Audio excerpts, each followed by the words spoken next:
জীবনযাত্রার ব্যয় বৃদ্ধির প্রেক্ষিতে নবম জাতীয় বেতন স্কেল ঘোষণা সহ ৬ দফা দাবিতে সংবাদ সম্মেলন করেছে বাংলাদেশ তৃতীয় শ্রেণীর সরকারি কর্মচারী সমিতি।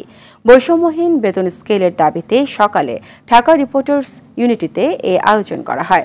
এ সময় উচ্চপদস্থ কর্মকর্তাদের তুলনায় বেতন বৃদ্ধির হার কম অভিযোগ করে মহাসচিব ছালজার রহমান বলেন, বেতন বৈষম্য দূর করে নবম জাতীয় স্কেলে প্রণয়ন করতে হবে। নিত্যপণ্যের মূল্য বৃদ্ধির হারের সঙ্গে সামঞ্জস্য রেখে বেতন বাড়ানোর দাবি জানান তারা। এ সময় নবম জাতীয় পে স্কেলে ২০টি গ্রেড পরিবর্তন করে 10টি গ্রেড করার দাবি জানানো হয়। সমগ্র চাকরি জীবনে 2টি স্কেল পরিবর্তন করা হয়, 10 বছর পরে একটি স্কেল পরিবর্তন করা হয়। সেখানে একজন কর্মচারীর বেতন বৃদ্ধি পায় মাত্র 10 টাকা, 12 টাকা, 15 টাকা। আসলে 10 বছর পরে একজন কর্মচারীর 15 টাকা বেতন বৃদ্ধি, আসলে এটা আমাদের সাথে তামাশা করা ছাড়া আমার মনে হয় এটা যৌক্তিক করেছে বলে মনে হয় না।